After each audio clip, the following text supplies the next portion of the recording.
بسم اللہ الرحمن الرحیم۔ نیوز ویژن میں خوش آمدید ناظرین، آج ہم بات کریں گے ایران ایمبیسی پر حملے اور اس کے بعد ایران کے رد عمل کے بارے میں۔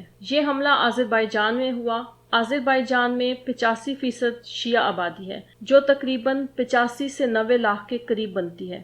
8 سے 10 لاکھ کے قریب سنی مسلمان اور تقریباً 12,000 یہودی آذربائیجان میں آباد ہیں۔ ان 12,000 یہودیوں کی خاطر اسرائیل نے آذربائیجان حکومت کو یرغمال بنایا ہوا ہے، اور اس ملک میں اسرائیلی خفیہ ایجنسی موساد کے کئی کیمپ ہیں جو ایران کے بارڈر کے ساتھ بنائے گئے ہیں۔ ان ٹریننگ کیمپ سے دہشت گرد ایران میں داخل کر کے اسرائیلی حکومت ایران میں عدم استحکام پیدا کرنے کی کوشش کرتی ہے۔ ایرانی بارڈر کے ساتھ آذربائیجان کے علاقے میں موساد کی موجودگی اور اسی طرح کے دیگر مسائل کی وجہ سے ایران اور آذربائیجان میں جنگ کے خطرات منڈلا رہے ہیں۔ ناظرین، خبر کی مزید تفصیل سے پہلے آپ سے گزارش ہے کہ نیوز ویژن کو سبسکرائب کریں اور اس ویڈیو کو لائک اور شیئر بھی ضرور کریں تاکہ مستند خبریں اور غیر جانبدار تجزیے آپ تک پہنچتے رہیں۔ ناظرین، اس وقت ایران دنیا کا وہ واحد ملک ہے جس کی تقریباً 10 کروڑ آبادی میں سے 95% شیعہ مسلمان ہیں۔ ایران کے بعد آذربائیجان دوسرا ملک ہے جس کی 85% آبادی شیعہ مسلک کی پیروکار ہے۔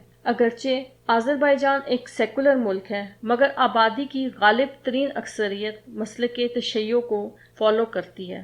اسی آذربائیجان میں بہت ہی قلیل تعداد یعنی کہ چند ہزار یہودی بھی بستے ہیں، مگر آذربائیجان کی سیکولر حکومت مکمل طور پر اسرائیل کے شکنجے میں ہے۔ آذربائیجان میں اسرائیلی خفیہ ایجنسی موساد کا بہت بڑا نیٹ ورک پھیلا ہوا ہے۔ آذربائیجان ایران کے شمال مغرب میں واقع ہے اور ان کا بارڈر بھی آپس میں ملتا ہے۔ ایران کے ساتھ آذربائیجان کے بارڈر پر موساد کے ٹریننگ کیمپس ہیں جہاں سے اسرائیلی خفیہ ایجنسی ایران میں دہشت گرد حملے کرواتی رہتی ہے۔ ناظرین، یہ صورتحال بالکل پاک افغان بارڈر جیسی ہے۔ افغانستان میں غنی حکومت کے دوران انڈین ایجنسی را نے اپنے ٹریننگ کیمپس قائم کیے ہوئے تھے اور پاک افغان بارڈر کے ذریعے دہشت گردوں کو پاکستان میں بھیج کر دہشت گردی کی کارروائیاں کی جاتی رہیں۔ اب اگرچہ حالات کسی حد تک بدل گئے، ایسے ہی صورتحال کا شکار ایران بھی ہے۔ ایران نے آذربائیجان کو بار بار آگاہ کیا کہ اس کی سرزمین ایران کے خلاف استعمال ہو رہی ہے اور مستقبل میں مزید شدت سے استعمال ہونے کا خطرہ ہے۔ تاہم آذری حکومت نے کان نہ دھرے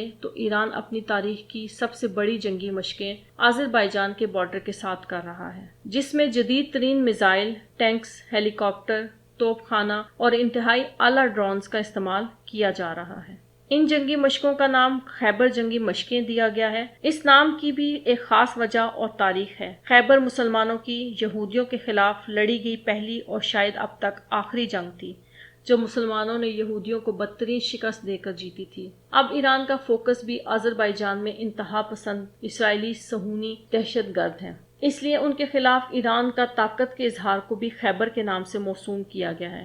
ایران کی ان جنگی مشقوں کے بعد آذربائیجان میں ایران کی ایمبیسی پر حملہ کیا گیا، جس کے بعد ایران نے آذربائیجان کو انتباہ کیا کہ ذمہ داروں کو فوراً انصاف کے کٹہرے میں لایا جائے، بصورت دیگر ایمبیسی پر حملے کو ایران پر حملہ تصور کیا جائے گا۔ ایران کے انتباہ کے بعد آذربائیجان نے 4 افراد کو ایمبیسی حملے میں گرفتار کر لیا ہے۔ اس سے لگ رہا ہے کہ آذربائیجان کو سمجھ آ رہی ہے کہ اسرائیلی ایجنسی انہیں استعمال کر رہی ہے۔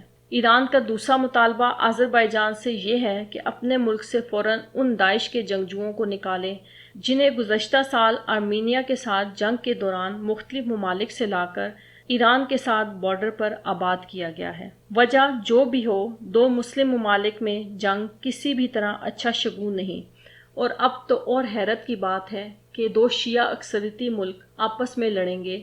ان کی لڑائی کی وجہ بھی ایک بار پھر صہیونی حکومت اور ان کی خفیہ ایجنسی ہو۔ اسلام دشمن عناصر نے آج تک تو سنی اور شیعوں کو ایک دوسرے کے خلاف برسر پیکار رکھا، مگر دکھ، تکلیف اور حیرت کے ملے جلے جذبات کے ساتھ کہنا پڑ رہا ہے کہ اب علی والے علی والوں سے لڑیں گے۔ ویڈیو کے اختتام پر آپ سے پھر گزارش ہے کہ نیوز ویژن کو سبسکرائب اور ہماری ویڈیو کو لائک اور شیئر ضرور کریں۔